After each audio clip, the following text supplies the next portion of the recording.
நமக்கு பெரிய விஷயங்கள் என்னென்னா அந்த ஐபிஎல் எலெக்ஷன், அப்புறம் சுத்த பைத்தியக்காரத்தனமான இந்த லீடர்ஸ், இவங்களுக்கு கிளைமேட் சேஞ்சை பற்றி ஒன்றுமே தெரியலையா? இல்லை அவங்க மண்டைக்குள்ளே ஏற மாட்டேங்குதான்னு தெரியல. நாட்டுக்கு முன்னாடி இப்போ இருக்கிற பெரிய ஆபத்து இதுதான். நம்ம பைத்தியம் பிடிச்சி சாக போகிறோம். வாழ்த்துக்கள். கற்பனை பண்ணி பாருங்க, 55-60 டிகிரி டெம்பரேச்சரில் நீங்கள் துணியை கிழிச்சிக்கிட்டு ரோட்டில் 4-5 மணி நேரம் ஆஹான்னு கத்திட்டு அப்புறம் அப்படியே மெதுவாக விழுந்துருவீங்க. இந்த சாவு முதல்ல யாருக்கு வரும்? அந்த மெகா ரிச் இல்லாதவங்களுக்கு தான். பிரமிட் இருக்குல்ல, அங்கிருந்து மேலே வந்து யாருமே மிஞ்ச மாட்டாங்க. அந்த மெகா ரிச்சா இருக்கிறவங்களும் போயிடுவாங்க.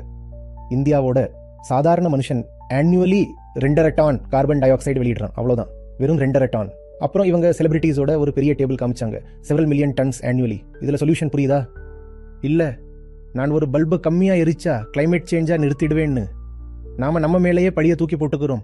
தம்பி, நீங்கள் 2.5 டன் தான் எமிட் பண்ணுறீங்க, அவ்வளவுதான். எதுக்கும் லாயக்கில்லாத ஆட்களை எல்லாம் நம்ம தலையில் தூக்கி வச்சுக்கிட்டு கும்பிட்டுட்டு இருக்கோம்.